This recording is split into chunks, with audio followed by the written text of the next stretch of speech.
The Tom Woods Show, episode 708. Prepare to set fire to the index card of allowable opinion. Your daily dose of liberty education starts here. The Tom Woods Show. Hey everybody, I have a 93% male audience, so I know you are looking for that smooth and comfortable shave that, if you're like me, has always eluded you. Well, I'm glad to say the coupon code is up and running at harrys.com, where you can take $5 off their Truman set and join the ranks of cool guys everywhere. Use coupon code WOODS at harrys.com. Hi everybody, Tom Woods here. A big shout out and thank you to the tens of thousands of you out there who've been listening to the Tom Woods Show part of your daily routine. Makes the whole thing worthwhile. Well, another thing that makes it worthwhile is getting to talk to Ron Paul on the show regularly. Ron Paul has been a friend of the show since it began, and in fact, he sent us a nice message, in particular on episode 500, to celebrate episode number 500, but we've talked to him quite a few times in the past, and today I thought I would have him on, ask him some listener questions, but don't ask about Clinton and Trump. I think I almost said clump there. Clinton and Trump, I figure we're going to give the guy a break. You know, enough's enough. Let him talk about things he finds enjoyable. I got the questions from the Tom Woods Show private Facebook group. Entry to there is via supportinglisteners.com. And we got some good questions for Dr. Paul, and I think he and you will enjoy them. Ron Paul, welcome back to the show. Thank you, Tom. Good to be with you again. Every time I have you on, since I feel like I've exhausted all the questions I could come up with for you over the years, I solicit questions from listeners because I don't want you to have to answer the same old thing over and over. So I'll tell you one thing. I'm not going to ask you about Trump or Clinton the whole time we're talking. Oh, that's good. It's going to be a breath of fresh air. Yeah, that's good. Everybody wants to push me. When are you going to do this? And when are you going to do this? And they all have an idea of what I'm supposed to do. Well, I have to say, I feel like I can't not at least ask, though, because everyone wants to know, have you taken an official position on a particular? Are you going to vote for Gary Johnson? I mean, people are curious about that. I do understand that. No, I haven't decided, and I've answered it on national television when they do ask me that. Do I have somebody that I will vote for? And at the moment, I don't have that individual. Still looking. Okay, all right. Well, maybe that's a segue into the first listener question. Somebody wants to know, who are your heroes? He said, I want to know who my heroes' heroes are. Well, you know, I think when people talk about heroes, a lot of times they talk about generals and things like that. I think since I've spent so much time trying to understand the freedom message and the non-aggression principle, the person that I looked up to the most for various reasons, because he was very successful in doing the work, he knew how to do it, the tone that he used, and he was also quite capable of raising money, and that is Leonard Reed, you know, for the Fee Foundation. And I just think he was a heroic person. And he also, you know, permitted me to find materials. Today, you know, we all get spoiled. You just click. You know, you can either find something that you want, or you can buy a book or whatever. So, but that was all. Leonard Reed was before that, and I was on the board at one time at Fee, and been to the Fee Foundation quite frequently, and I always liked it because he was very supportive. But he also was one that really understood what I was doing, because he didn't think politics was the answer, that education was the answer. And of course, he influenced me in that direction. I still think that is true, but obviously I still dabble in politics at times. Where do you stand on the subject of whether libertarians are being hypocritical if they accept various government benefits like subsidized student loans or any of the whole laundry list of programs? Well, you know, I think some people can make the argument and justify, well, they took this money from me and I'm taking it back. I think if it's confusing, I let people make up their own mind. But it's one of those things. Okay, for instance, I can sort of look at what I did and try to analyze in that light. That I was drafted into the military out of my medical education, and I ended up, on active duty 2.5 years and on the reserves 2.5 years. So it was disruptive, and I took a pay for this. The part of the pay that came from other taxpayers would go into providing educational funds afterwards. And I took that, and I don't lay around feeling like I did something horrible, because I'm not somebody that right now I'm more for getting rid of a lot of our military than back then. But still, I was figuring that it's a legitimate function. You can get paid, and if I used it for education, I wasn't going to go on a guilt trip for it. Well, what about people who either work in government jobs or who work in industries that are very close to the government? They get government contracts. I know you've said it's okay to do it, you can be paid, but what about working for the military-industrial complex? Is there a point where you say this just can't be done? Oh, yes, and I think morally speaking, there is a moral element. I claimed I was able to take a legitimate pay in Congress, but I didn't feel that it was morally proper to take a boondoggle retirement fund, which I thought was ripping off the taxpayer, and it was beyond what I thought was proper. I think all war profiteering, I think that it's horrible. If they really, it just should not participate in the argument. And you might say, well, what's it like when a rip-roaring war is going on? Are you going to take away all the profits? Well, no, you couldn't do that. You wouldn't have anybody doing it. But I think especially when you have the military-industrial complex living in an age like we have today, fighting constantly and lobbying for more aggressive activity and bombing and killing, and as soon as a bomb is blown up, we get to build more bombs. I think that's immoral, it's wrong, it's bad economic policy, and most of it's unconstitutional. And I believe that anybody who gets very wealthy over that system should be, it should be eliminated. We shouldn't do that. And I join in with those on the far left as saying, that 1%, they've earned their money in a immoral fashion. But instead of being like a Sanders and just say, well, the rich are bad people and take it away.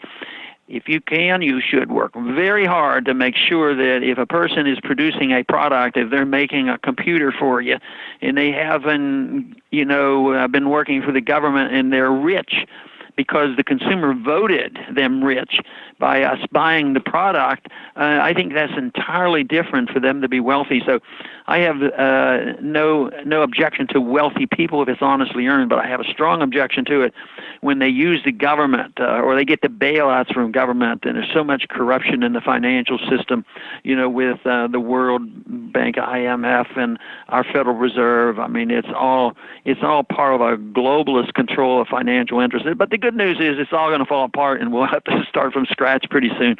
And hopefully we have more influence on how we rebuild this system. Let's take a quick moment to have you talk about the conference that's coming up for the Ron Paul Institute for Peace and Prosperity, September 10th. This is 2016 as we're recording this in Virginia. Tell us about that, what's going to be discussed, and who will be there. That will be at the airport near Dallas, so that people can come in and they don't have far to go. And our speakers are coming in. Lou is coming, and Bumper Hornberger will be there, and Brian McGlinchey is going to be there, as well as Colonel Larry Wilkerson. And these are all very important. And we're going to have some more as they commit to coming, other speakers too. Well, it's a great event. I mean, I'm glad to see the Ron Paul Institute doing things like this and having outreach like this. Can you tell us something about Larry Wilkerson? Because I know he's a prominent figure, but I don't remember much about his bio. Okay, he was the right-hand man for the commander-in-chief during the Iraq War. The commander, and he was the right-hand man, and he's changed to become anti-war, but he has a total military background, and for that reason he's very significant. So that's terrific. So I'm going to have a link to that. Obviously, the conference is advertised at ronpaulinstitute.org. I'll have it up on today's show notes page, tomwoods.com/708. Got some more questions here. People want to know, I don't know about you, but I find it hard to come up with what my one favorite movie or my one favorite book is. Too hard to narrow it down. So I won't ask you that. But what would you say are your maybe a few favorite books that have meant a lot to you over the years? Well, probably the ones that I got more excited about were economic books, a lot of stuff that Murray wrote and Mises wrote, because I was struggling with trying to understand it. And I think that most people who are honestly looking for the truth have a pretty good understanding of how things should run. But I was not secure with thinking that I was, on the right track. But it was such a delight to find people that I highly respected that were writing and explaining this stuff. So when I heard the explanation of the business cycle, I remember reading Murray Rothbard's book on the Great Depression. I was raised in a Republican home, and I was told, well, the whole problem was the Democrats in the Congress was messing around with Hoover and made Hoover do bad things. And then you read Murray's book and you find out there were bad ideas involved in monetary policy and the policies that were initiated by Hoover were also the ones that FDR took on them and continued them. I think as a libertarian, I feel like as I go through life, I find myself confronted not with a whole lot of brand new objections that clever people have come up with, but it seems like the same arguments again and again and again, years and years, decades and decades. So somebody wants to know, is there one or two, or there may be one or two particular pro-government arguments that really stick in your craw? As one of them said, the kind of argument that actually makes Ron Paul utter a curse word. And if he were to do that on your show, it would be astonishing. It would be amazing. I'm not encouraging you to do that, but I mean an argument that really just drives you so crazy you just lose your patience with it. Well, sometimes it doesn't bother me a whole lot, but it is a problem, and that is when the political correctness steps in and people say something and it sounds like he's a terrible bigot, and then he gets punished for it through the system of political correctness, both legal and just pressure. I find that detestable, but I usually try to handle that by saying that, the First Amendment wasn't produced for us so we could talk about the weather. It was there so that we could say controversial things and become patriots and criticize our government when they get out of hand. So they have just a twisted understanding of that. But there's a lot of people even today, about First Amendment, that what you can say and do. They deal with First Amendments and they totally exclude, property rights. And I think most issues of First Amendment can be dealt with the property, and religious freedoms. It's property. You can do with it what you want, and you can have people in. You can talk about things and print and all these things. But the left doesn't believe in the civil liberty of keeping what you earned or running your own life and spending your own money. They don't understand that, and many times they consider that a civil liberty according to their understanding, rather than allowing the people to say what they want and do what they want and do controversial things. And my position is let them do whatever they want, assume the responsibility for what they're doing. If they have benefits, they can keep it. If they goof up, they have to, be responsible for themselves. And that, I think, is the important way to look at that. And the government should just stay out of it. I want to go back to books for a minute. I've sometimes advised people, if you have somebody who has an open mind and says, I'm willing to listen to what you have to say, make them this offer. Say, all right, I'm going to give you a book, and then you give me a book about your views, and we'll read them and we'll discuss them. And that, if they feel like you're reading what they have to say, they're more likely to read your book, and that may open some doors. So suppose you were in that position. You're faced with some young people. Yeah, I think you have been in this position a few times. You got some young people. They're curious to know. What would you have them read? Say, it can't be Human Action. So what would it be? Yeah, it can't be. It should be simpler and easy, and making maybe one crystal clear point. That to me is the law by Bastiat, because it is the principle of non-aggression. That you and I can't do we can't do harm to anybody else, and the government shouldn't be able to do it either. But so often there's this giant leap of faith. You and I can't do this, and we have to be regulated because we're bad people, and the government has to protect us from ourselves. And that, and the point being, the government can't do it either if we're not allowed to. But today the government's allowed to use force to do whatever they want. Let's take a quick moment to thank our sponsor and come right back. Friends, I had two rituals when I was in college. One, every day trying to do or say something that would make people think, I'll put it that way. And also every day making myself a bloody mess trying to shave with a blade. This happened every single day. I'm a bloody mess every day. So I finally just gave up and thought, I guess I can't use a blade, I'll have to use electric.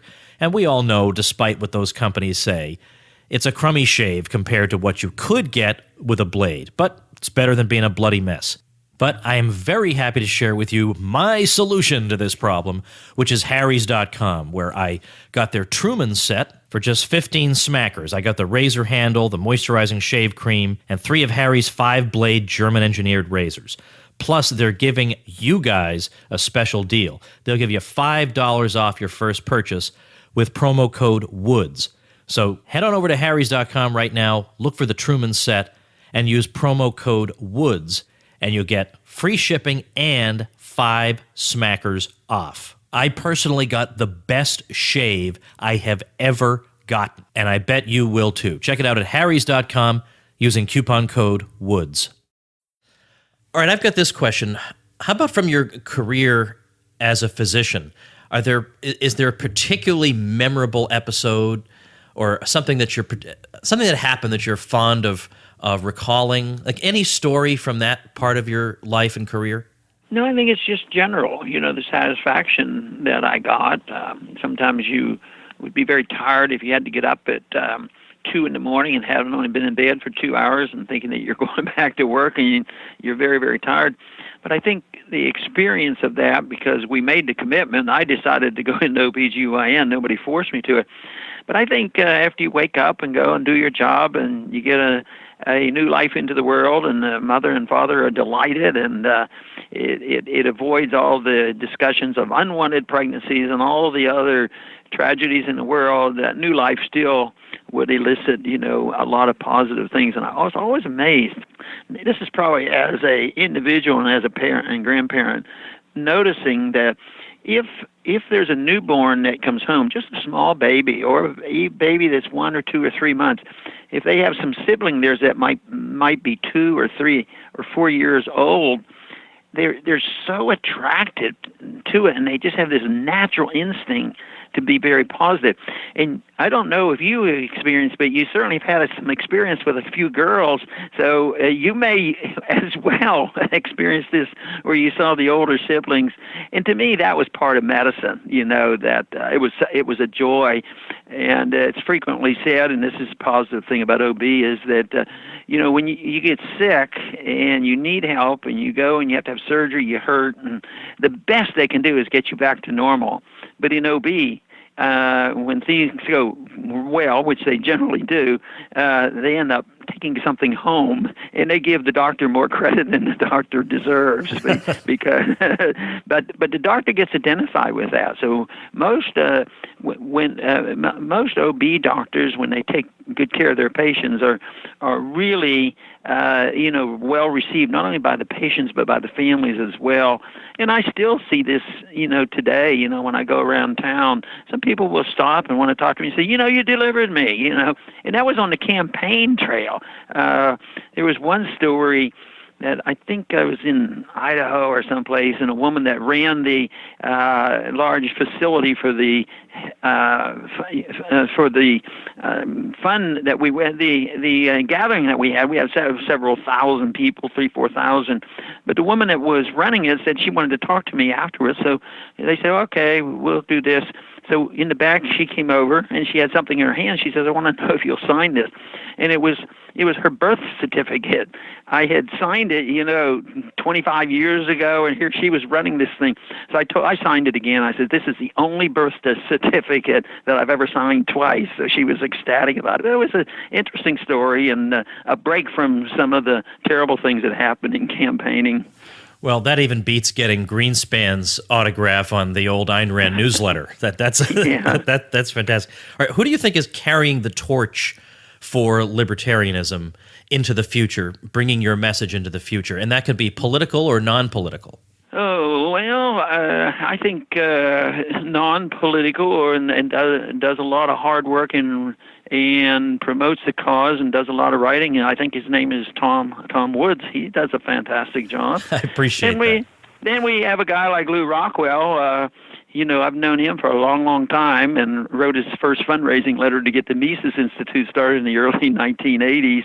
So he has done a whole lot in a non-conventional fashion. I mean, he just, not many people would have ever predicted back then that the Mises Institute would have a presence like it has now.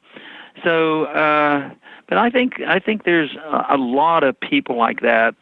I think the neat thing is, it to me is like the remnant. You don't know where they are. I hear so many stories of people, that got involved in our campaign when they were 16 years old in '08, and they're running things. You take Jeff Frazee, what he's done with Young Americans for Liberty. He was he just got introduced in my office as an intern, and then went to in our campaign in '08, and he reaches out to a lot of people. So, and people ask, well, these important people, what do you tell me to do? I want to be one of those important people. And my answer is sort of glib. I say, just do whatever you want.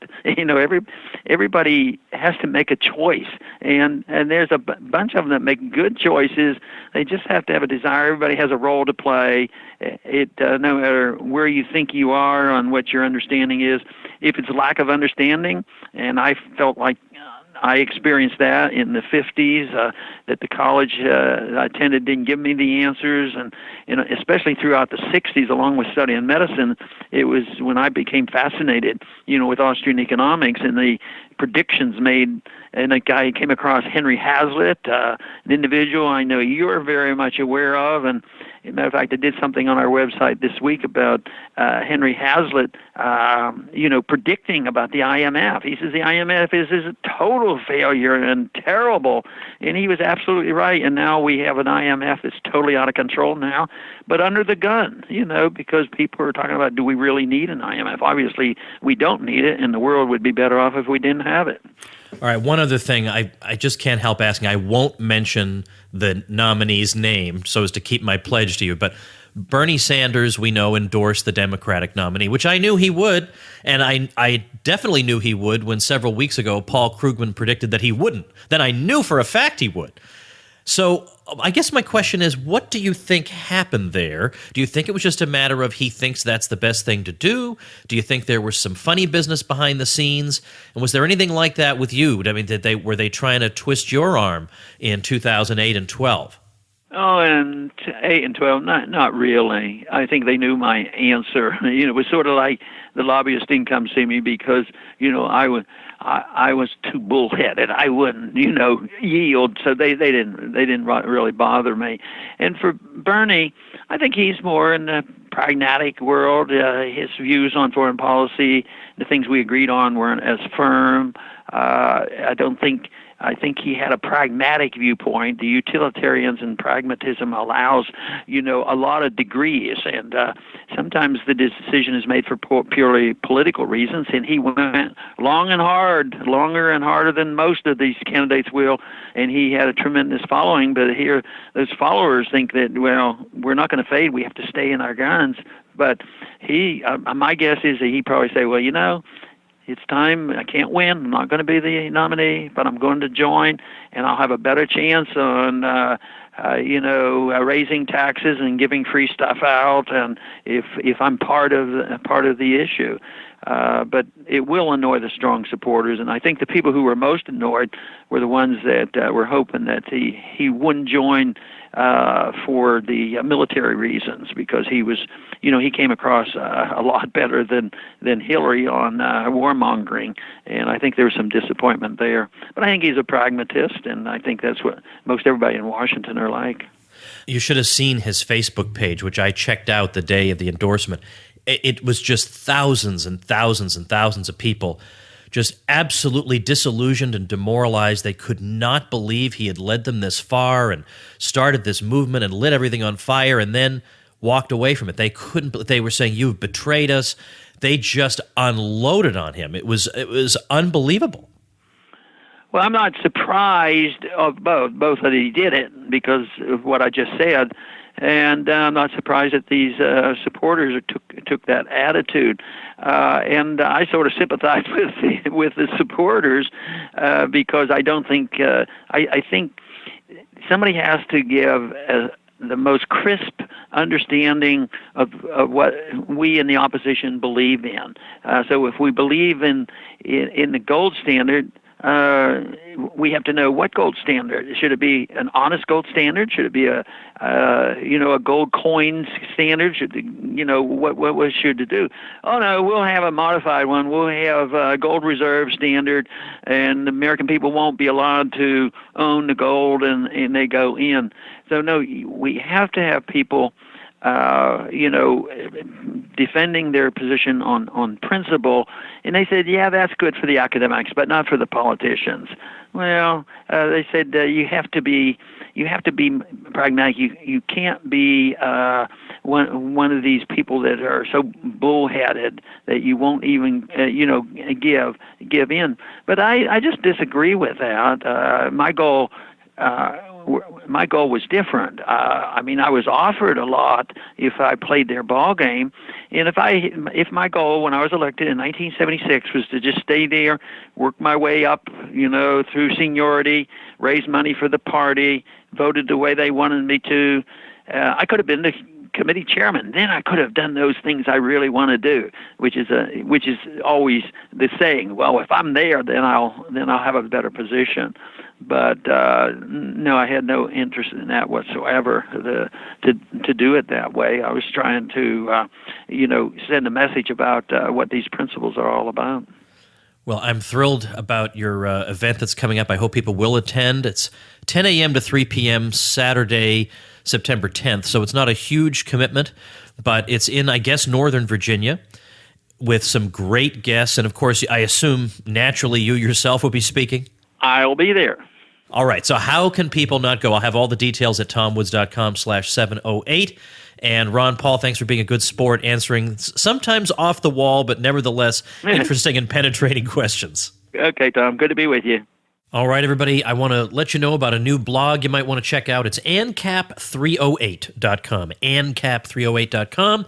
It's brand new, but it's got a lot of, ANCAP insights on a variety of subjects, everything from minimum wage laws to helicopter money, so-called, as well as Keynesian versus Austrian economics, and the pretty good question, why do a lot of people not see the obvious? We ask ourselves this quite a bit, don't we? We wonder why more people aren't getting things the way we seem to get them. Well, these sorts of topics and more are explored at ancap308.com. It was a blog started by a Tom Woods Show listener, and if you start it through my special link, then I give you a little shout-out on the show, plus that extremely valuable backlink on my site and a couple of dozen free video tutorials to make you an effective blogger. So if that interests you, check out tomwoods.com/publicity.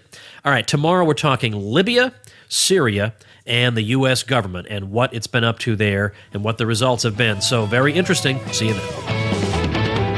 Become a smarter libertarian in just 30 minutes a day. Visit tomwoods.com to subscribe to the show for free, and we'll see you next time.